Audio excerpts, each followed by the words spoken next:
Today I'm here with Jim from WestRock. Hi, Jim. How are you? I'm doing fine, Jen. How about yourself today? I'm doing great. We've known each other Awesome. for quite a while now, haven't we? I would not like to say exactly how long it's been. Maybe we'll just leave it at a very long time. Yeah, we're going to keep that under wraps. But I was thrilled when you agreed to have this chat with me. It's not often that we get to kind of revisit something that happened a little while ago Sure. and kind of go through what that story was and talk a little bit about what happened, but then go back to what the successes were around it. And I'd like to talk a little bit about what you went through regarding mergers and acquisitions, and that's kind of the topic that we're going to go through.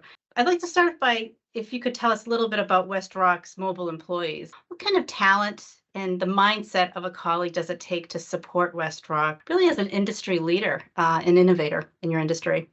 Sure. So first and foremost, WestRock is a very complicated and diverse company. We're 58,000 employees all over the U.S., about 35,000 in the U.S. and the rest in various companies across the globe. The unique thing about that population is that it runs the gamut from skilled hourly employees who work in our mills and our plants to our CEO. So our talent pool, our population is very, very diverse if you look at it from a level perspective. So when I think about the answer to that question, considering the diversity of our mobile population, I would think that there's one common thing, and that's being able and willing to embrace change and ambiguity. It's going to be constant in most larger companies, and it is certainly, as evidenced by many things, including our M&A history, that change is going to be constant. And through my own experience and the experience of others, and moving countless employees, and by the way, we move about 700 employees domestically every year, I've come to believe that it's one of the most important behaviors that any employee, including myself, can exhibit. The way I like to describe it is those who get on the train of change will be part of the journey in helping their company reach the desired destination. Those who don't get on the train will be left at the station. That's a great way to put it. And you mentioned that you went through your own relocation as well. Well, I myself have moved many, many times, including internationally. I've also had the great fortune of working for a couple of very well-known RMCs. And I say the combination of that experience has given me some life lessons and some practical on the front line experience to kind of know what it takes to not only be a successful mobility practitioner, but also to be a successful and effective transferee. And I like to think that that combination of that experience brings me back to this idea that if I had to pick one thing that can contribute towards success, whether it's in your role as a company or as a transferee, is the ability to embrace and adapt to change. Yeah, very important. So that takes us to a really monumental change within the organization, and that's merger, which you alluded to, is that at some point, almost every company is going to go through one, at least every major company. Can you tell me about the experience that you went through, and what was your role at the time? And so when we think about the what I'll call the WestRock M&A history, it goes back upwards of 8 years, but that history is not a finite event in time, but took place essentially over the last 8 years, including most recently in November of 2022. So I'm going to talk a little bit about that. But the kind of line of demarcation for us is July 1, 2015, when two companies came together. MeadWestvaco, which was about a $6 billion company, and Rock10, which was about an $11 billion company. So these two companies merged. I happen to come from the MeadWestvaco side of the equation, and very interestingly, the smaller piece, if you will, of the pie. But there's been many, many acquisitions after that, and that includes most recently the acquisition of very well-known and well-established company in Mexico in the paper and packaging business, Grupo Gondi. And this took place in November, was about $1 billion in revenue and about 8,000 employees. My role in all of these acquisitions, starting back in 2015, was to integrate these companies' mobility programs into what back at the time became WestRock. And as part of that, selling the value proposition to my constituency of a fully integrated globally managed mobility program. And, honestly, that was not always an easy task to accomplish. Yeah, exactly. Surprising to learn that as the smaller organization, it sounds like that was the mobility program that in the end ended up being the one that was adopted, correct? Yeah, that's super, I find fascinating, mainly because I say that you would think, if I can put it this way, that the larger fish consumes the Mhm. smaller fish. And it is the larger fish that, if you will, becomes dominant, for lack of a better way to put it. But interestingly, when we look back at how that transpired, in part it was because even though the Rock 10 company was larger, the higher level, if you will, of subject matter expertise happened to be with MeadWestvaco, because we were a very global company at the time, and we in fact moved a lot more people than Rock 10 did, despite the size. So although one of the biggest hurdles we as a company had to get over, at least as it relates to mobility, is making sure that people understood that the size difference can't be the decisive factor. It's what are the best processes, who has the best subject matter expertise, who has the best external partner relationships. So all of these things contributed to what was the outcome of the integration of those two programs, which was me having the great fortune and opportunity to not only get through that process successfully, but also to lead the integrated mobility program. Well, can we talk a little bit about the talent? Because that's so important when you're talking about mergers and acquisitions is bring, the right people on board. I was reading that 38% of mergers and acquisition practitioners worldwide cited retaining critical talent as the reason for success when it comes to M&A deals. And that was right after the number two after a clear deal thesis. So Hmm. I guess that's the reasoning behind the M&A deal. Hmm.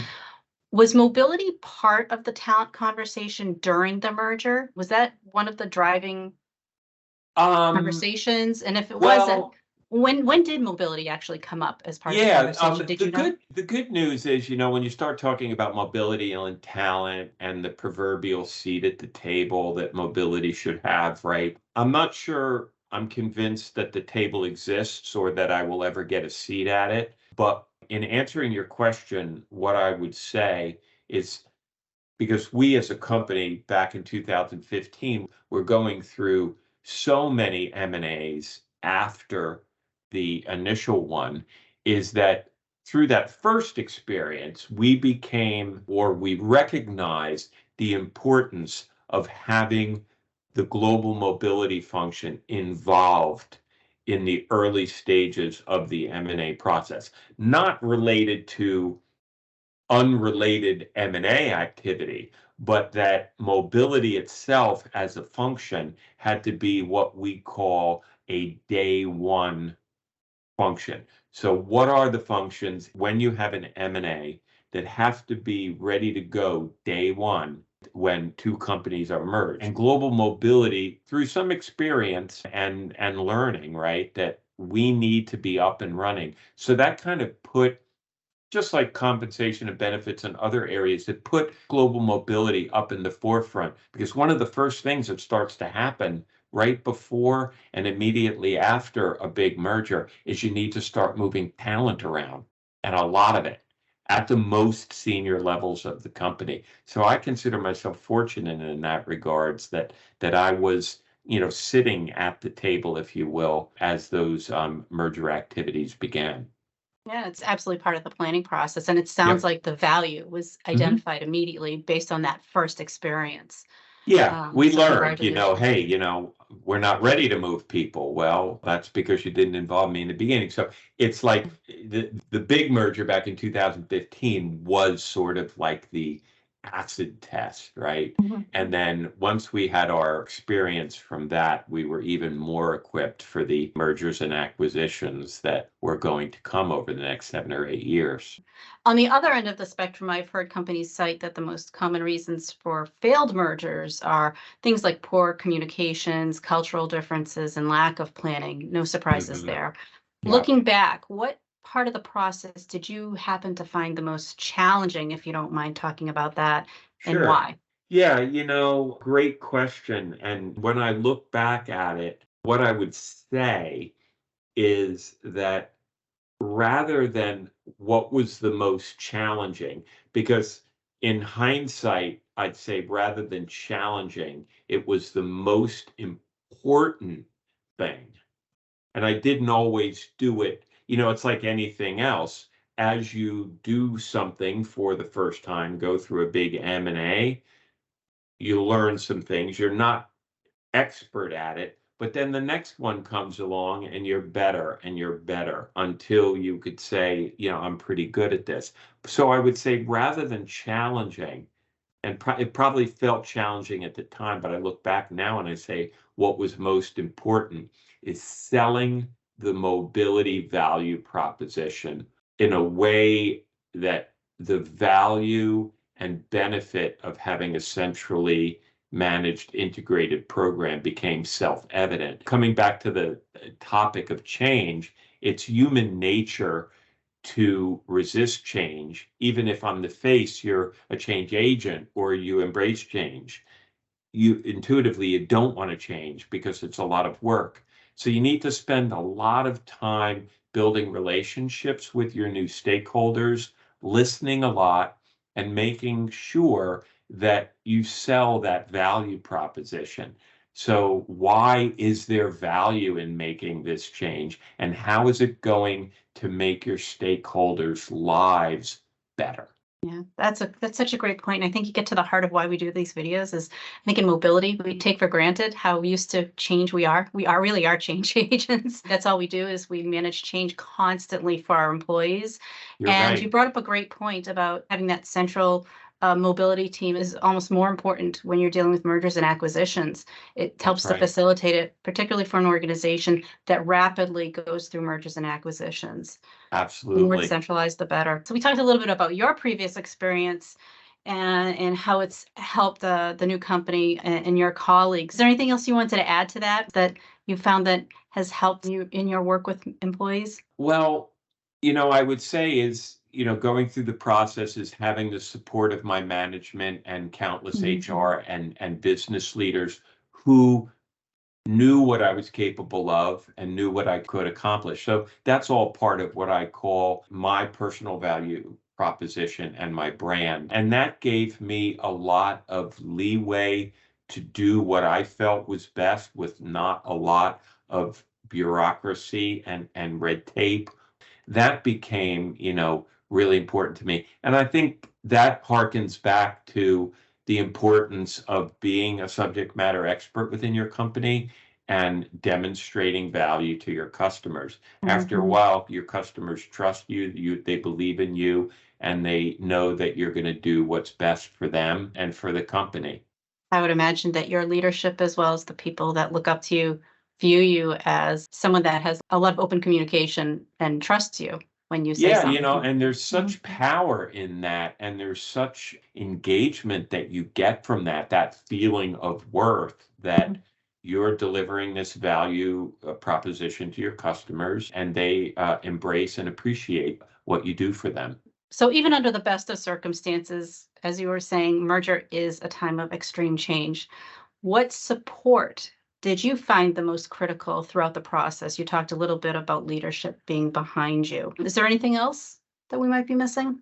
Well, I would be remiss if I did not mention the support that I would get from our important external partnerships. And that would include the one that we have with Weichert. Because when people ask me, well, Jim, why don't you just have somebody on your team handle it? And then I remind them that I'm a team of three, me, myself, and I. Mm. And all of my success is a communal effort between not only myself and people within my organization, but the important strategic partnerships that we have with external suppliers.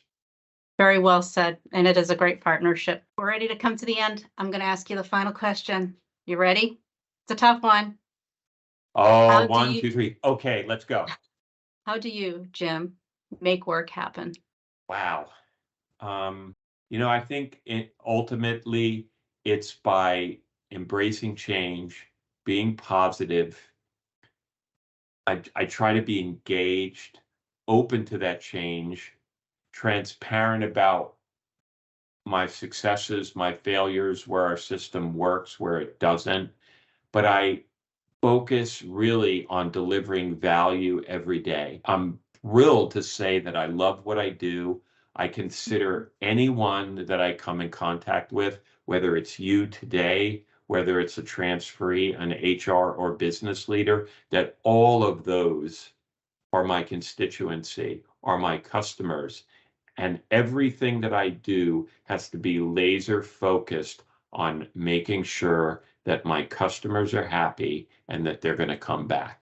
That's wonderful. And I can absolutely testify to the fact that you do really focus on the person who's in front of you. You make everybody feel like they are number one. You're very kind. That means a lot.